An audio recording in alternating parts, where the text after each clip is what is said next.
बिस्मिल्लाहिर्रहमानिर्रहीम, अस्सलाम वालेकुम। आज का जो टॉपिक होगा वो है ऑक्सीजन थेरेपी। इसके बाद का जो टॉपिक होगा वो होगा NIV।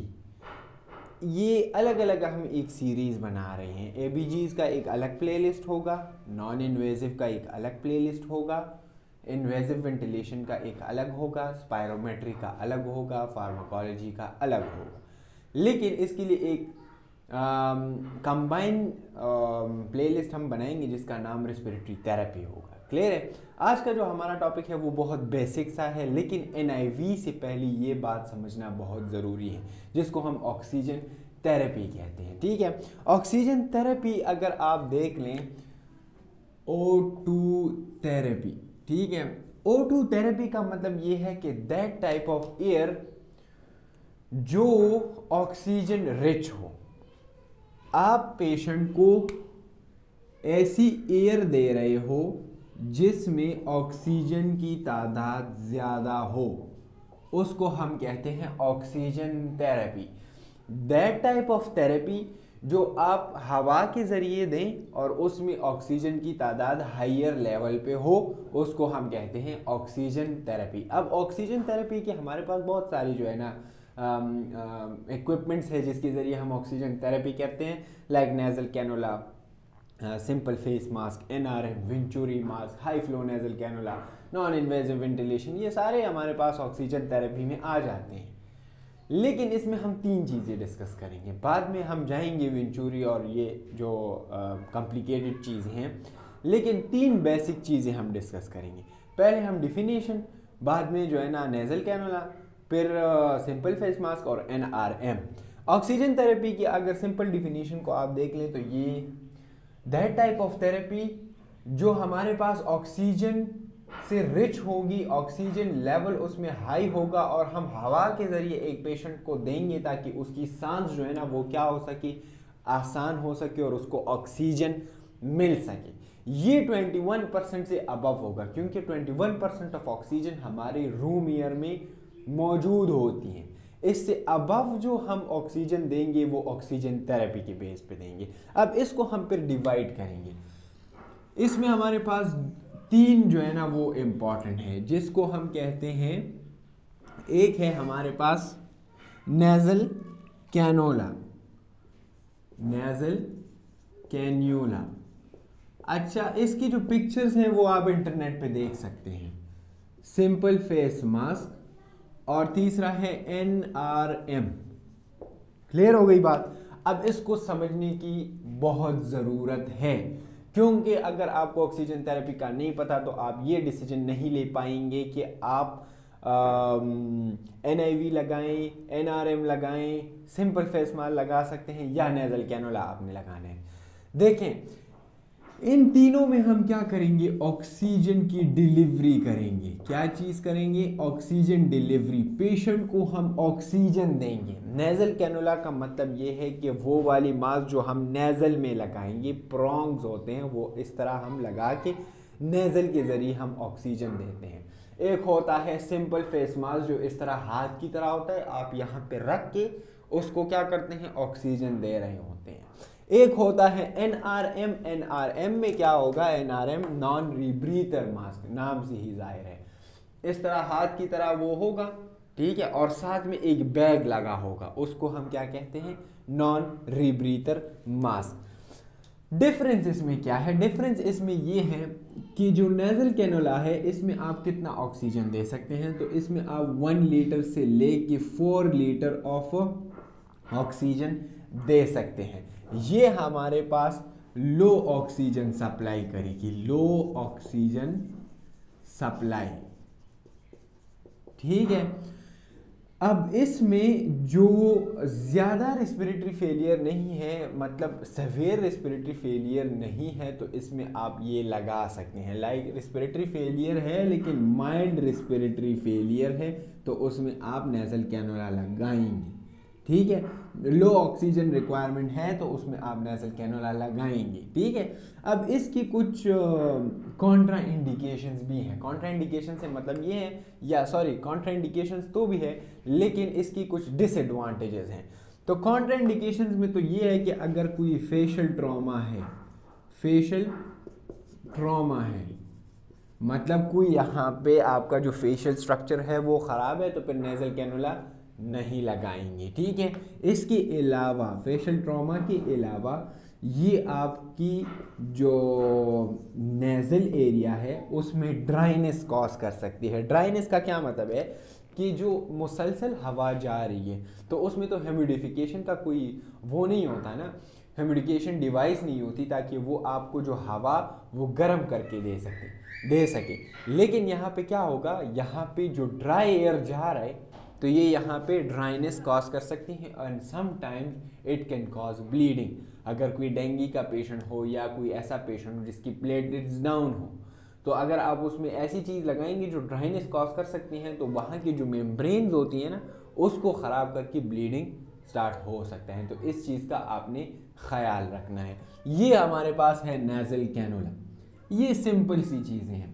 अब आ जाते हैं सिंपल फेस मास्क की तरफ। अब सिंपल फेस मास्क में क्या होगा कि इसके नाम से ही जाहिर है, सिंपल फेस मास्क, ये हमारे पास होगा सिंपल फेस के ऊपर हम लगाएंगे और मास्क होगा। मास्क को तो आप जानते हैं ना, इसकी पिक्चर्स आप देख लें। इसमें आप कितना ऑक्सीजन दे सकते हैं, इसमें आप ऑक्सीजन दे सकते हैं 5 लीटर से लेके 10 लीटर तक भी दे सकते हैं और कुछ बुक्स में 11 लीटर्स तक भी आप इसमें दे सकते हैं, लेकिन रिकमेंडेड 5 to 10 लीटर है। क्लियर हो गई बात। अच्छा, सिंपल फेस मास्क भी आप जो है ना क्या करेंगे, ये भी अगर रेस्पिरेटरी फेलियर है तो आप उसमें लगाएंगे। अच्छा, ये रेस्पिरेटरी फेलियर का क्या मतलब है? रेस्पिरेटरी फेलियर का मतलब ये है कि आपने अगर एबीजीज किए हैं, ठीक है, एबीजीज, और उस एबीजीज में PaO2 डाउन है, ठीक है, partial pressure of oxygen down है, या आपने पल्स ऑक्सीमीटर लगाया है, ठीक है, और पल्स ऑक्सीमीटर में आपके पास सिचुरेशन डाउन हो रही है। सिचुरेशन को तो आप जानते हैं ना, जिसको हम सैट्स कहते हैं। जो पल्स ऑक्सीमीटर लगा होता है वहाँ पे SpO2 आपको नज़र आएगा, SpO2, सिचुरेशन ऑन पल्स ऑक्सीमीटर, ठीक है। अगर वो लेट से जो है ना 80s में है या 70s में है तो वो डाउन हो रहा है, तो आपने क्या करना है, आपने सिंपल फेस मास्क लगाना है, आपने ऑक्सीजन देना है क्योंकि वहाँ पे ऑक्सीजन की तादाद कम हो रही है। क्लियर है। अब इसकी जो क्या कहते हैं डिसएडवांटेजेस हैं वो है क्लस्ट्रोफोबिया। ये सम टाइप ऑफ फेयर है जिसमें आप इंसान को ये फील हो रहा होता है कि मतलब फेयरनेस ऑफ क्या कहते हैं उसे उर्दू में और इंग्लिश में, कि मतलब एक छोटी सी जगह हो, छोटा सा कमरा हो, उससे अगर इंसान को जो है ना वो फोबिया हो रहा है तो उसको हम क्लस्ट्रोफोबिया कहते हैं, ठीक है। जो लिमिटेड एरिया हो उसमें जो है ना मतलब इंसान को अगर फियर हो रहा है तो इसको हम क्लस्ट्रोफोबिया कहते हैं। अब अगर आप यहाँ पे सिंपली जो है ना मास्क लगाएंगे और वो सांस ले रहे तो क्या होगा, वहाँ पे क्लस्ट्रोफोबिया हो सकता है। इसकी मैकेनिज्म जो है ना वो इतनी डिफाइंड नहीं है कि मतलब ये क्यों जो है ना क्लस्ट्रोफोबिया होता है। मुख्तलिफ मैकेनिज्म हैं, लेकिन वो आप खुद ही देख लें, AI जो है ना आप आजकल है, आप उनसे पूछ लें कि मतलब क्यों हो रहा होता है। तो क्लस्ट्रोफोबिया भी आपके पास हो सकती हैं। लेकिन अगर आपके पास फेशियल ट्रॉमा है तो फेशियल ट्रॉमा में आप सिंपल फेस मास्क को नहीं लगा सकते, ठीक है। अच्छा, अब आ जाते हैं NRM के पास। NRM हमारे पास क्या चीज़ है, नॉन रीब्रीथर मास्क है, नॉन रीब्रीथर मास्क, ठीक है। नॉन रीब्रीथर मास्क ये है कि इसमें स्पेसिफिक टाइप ऑफ वॉल्व लगे होते हैं और वो प्रिवेंट करेगा किस चीज़ को, जो हवा आप एक्सहेलेशन में निकाल रही है ना वो बाहर नहीं जाएगी, क्योंकि आपको चाहिए हायर फ्लो ऑफ ऑक्सीजन, ठीक है। इसमें आप क्या दे सकते हैं, हाई फ्लो ऑफ ऑक्सीजन देंगे। अब इसमें हम कितना ऑक्सीजन देंगे, तो इसमें आप दे सकते हैं फ्रॉम 11 लीटर्स टू 15 लीटर्स तक आप ऑक्सीजन थेरेपी दे सकते हैं। क्लियर हो गई बात। अच्छा, इसमें भी आपके पास क्लस्ट्रोफोबिया हो सकता है, और अगर लेट्स से फेशियल ट्रॉमा है तो आप इसको नहीं लगा सकते। क्लियर हो गई बात। अब इसमें ज़्यादा नई बातें तो नहीं है, अगर आप बिगेनर हैं तो बिगेनर के लिए ये चीज़ें मुश्किल होती हैं, लेकिन अगर आप एक्सपर्टीज़ हैं तो एक्सपर्ट और जो बंदा क्लिनिकल में काम कर रहा होता है तो उसके लिए कुछ चीज़ें इंपॉर्टेंट होती हैं। जो टाइप 2 रेस्पिरेटरी फेलियर है, आपके पास जो टाइप 2 रेस्पिरेटरी फेलियर है, टाइप 2 रेस्पिरेटरी फेलियर, जिस तरह पेशेंट COPD के पेशेंट होते हैं, तो COPD की पेशेंट में आपने NRM नहीं लगाना। बस ये बात आपने याद रखनी है। अगर आप क्लिनिकल साइड पे हैं या आप जो है ना क्या है बिगेनर है, न्यू स्टूडेंट है, फ्रेश है, तो आप ये बात बिल्कुल याद रखें कि NRM आपने COPD में नहीं लगाना।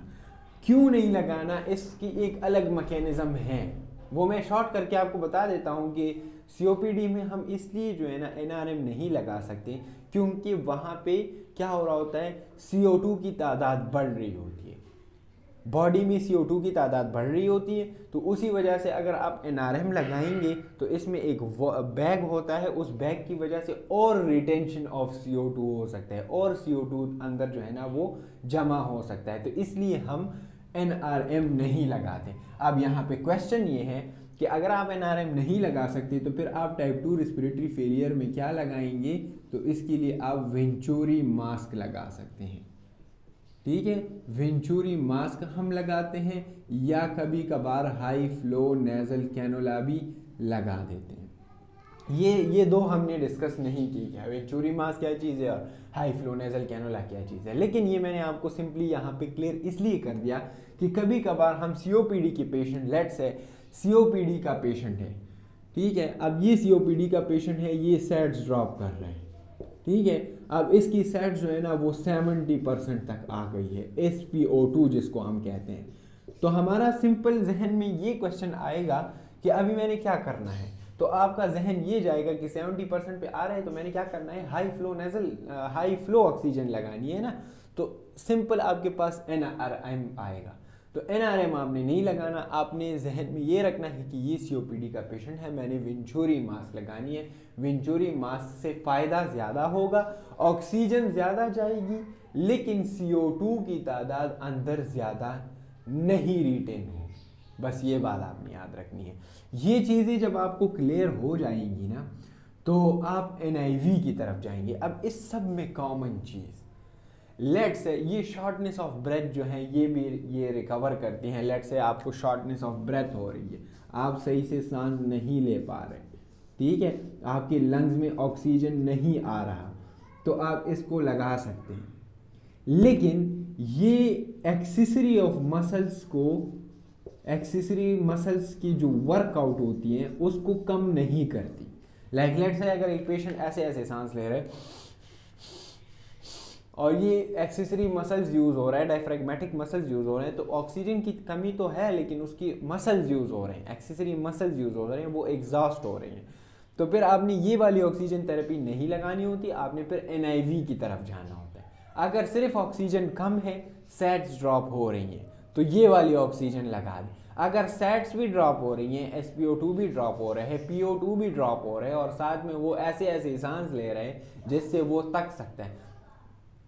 सिंपल एग्जांपल दे देता हूँ, ठीक है, अगर आप गेम खेल रहे हैं, आपने स्प्रिंट लगा दिया है, तो आपका एक लेवल होगा 1 मिनट का, 2 मिनट का, आपका एक स्टेमिना होगा जिसके ज़रिए आप क्या कर सकते हैं, स्प्रिंट लगा सकते हैं। जब आप स्प्रिंट लगाते हैं तो उसके बाद आपका जो सांस लेने का वो होता है पैटर्न, क्या वो नॉर्मल होता है? नहीं, क्योंकि वहाँ की ऑक्सीजन जो है ना रिक्वायर्ड होती है।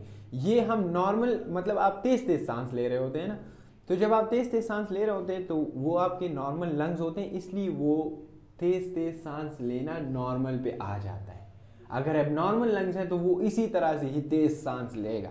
जब वो तेज़ सांस लेगा तो वो फिर आपने क्या करना होता है, NIV पे स्विच होना होता है। सही है, तो ये सारे जो है ना ये इंपॉर्टेंट चीज़ें हैं, ये आपको क्लियर होनी चाहिए। सिंपल है, इसके लिए एक फार्मूला, वो है डिज़ायर FiO2। आपने ये फाइंड आउट करना है, डिज़ायर्ड FiO2। इस पे क्लास लेंगे लेकिन अभी नहीं। आप ये कैसे डिसाइड करेंगे कि आपके पास PO2 इतना है, सेचुरेशन इतना है, तो मैं अभी कौन सा ऑक्सीजन लगाऊंगा, सिंपल ऑक्सीजन लगाऊंगा, नेजल लगाऊंगा या NRM लगाऊंगा? ये डिसीजन आपका होगा डिजाइड FiO2 पे। इस पे अलग सा एक क्लास लेंगे।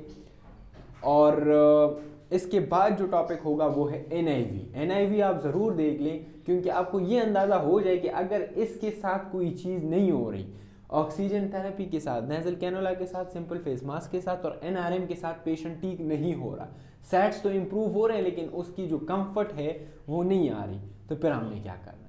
ठीक है, इंशाल्लाह नेक्स्ट लेक्चर में मिलेंगे। इसके रिलेटेड जो भी सवाल हो, जो भी चीज़ें, मैं लिंक्स आपको यहाँ पे दे रहा होता हूँ, जैसे कि डिज़ायर FiO2, एक्सेसरी मसल्स क्या चीज़ है, इसके अलावा क्लस्ट्रोफोबिया की मैकेनिज्म्स क्या है, इसके अलावा सेट्स क्या चीज़ है, COPD में हम वेंचुरी क्यों लगाते हैं, वेंचुरी क्या है, तो ये आप खुद भी सर्च आउट कर लिया करें। ठीक है, इंशाल्लाह नेक्स्ट लेक्चर में मिलेंगे। अस्सलाम वालेकुम।